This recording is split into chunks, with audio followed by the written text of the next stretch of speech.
राज्याचे उपमुख्यमंत्री अजित पवार गटाला राष्ट्रवादी काँग्रेस पक्ष आणि घड्याळ चिन्ह देण्याचा निर्णय निवडणूक आयोगाने घेतल्यानंतर अजित पवार यांच्या गटाकडून काल संध्याकाळी जळगाव जामोद शहरातील दुर्गा चौक परिसरात फटाके फोडून पदाधिकारी आणि कार्यकर्त्यांनी जल्लोष साजरा केलाय। घड्याळ तेच वेळ नवीन म्हणत अजितदादांनी जो निर्णय घेतला त्यास निवडणूक आयोगाने खऱ्या अर्थाने न्याय दिलाय। त्याबद्दल निवडणूक आयोगाचे आभार मानतो अशी प्रतिक्रिया जळगाव जामोद विधानसभा मतदारसंघाचे अध्यक्ष रंगराव देशमुख यांनी प्रसार माध्यमांसमोर दिली। यावेळी राष्ट्रवादी विधानसभा अध्यक्ष रंगराव देशमुख, उपजिल्हा प्रमुख शेख जावेद, तालुकाध्यक्ष ॲडव्होकेट संदीप उगले, शहराध्यक्ष सय्यद तंजीर जमदार, तालुका कार्याध्यक्ष रमेश तुरक यांच्यासह शेकडो पदाधिकारी व कार्यकर्ते मोठ्या संख्येने उपस्थित होते। MCN न्यूज मराठी करिता राजीव वाडे, जळगाव। आज या ठिकाणी सर्वप्रथम निवडणूक आयोगाचे आम्ही अभिनंदन करतो।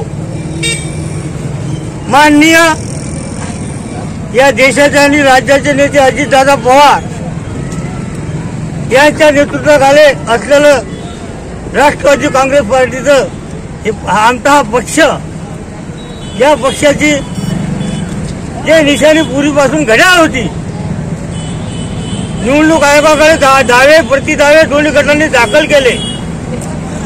दोन्ही गटांनी दाखल केल्यानंतर बऱ्याच दिवसानंतर आज दिनांक कालच्या तारखेत 6/2/24 रोजी राष्ट्रवादी काँग्रेस पार्टीची घड्याळ निशाणी ही अजितदादा यांच्या पक्षाला मिळाली आणि म्हणून या तमाम महाराष्ट्रामध्ये राष्ट्रवादी काँग्रेस पार्टीचे नेते अजितदादा पवार त्यांच्या नेतृत्वाखाली काम करणारे राज्यातले जिल्ह्याचे अध्यक्ष, तालुक्याचे अध्यक्ष, शहराचे अध्यक्ष आणि असंख्य कार्यकर्ते हे फार मोठ्या प्रमाणात सुखावले आहेत आणि येणाऱ्या निवडणुकांमध्ये राष्ट्रवादी काँग्रेस पार्टीची हे घड्याळ निशाणी अजितदादांच्या नेतृत्वाखाली फार मोठं काम करेल आणि भविष्यात जे घड्याळ निशाणीवर आणि महायुतीमध्ये जे उमेदवार राहतील त्यांना सर्वतोपरी सहकार्य करण्याचं काम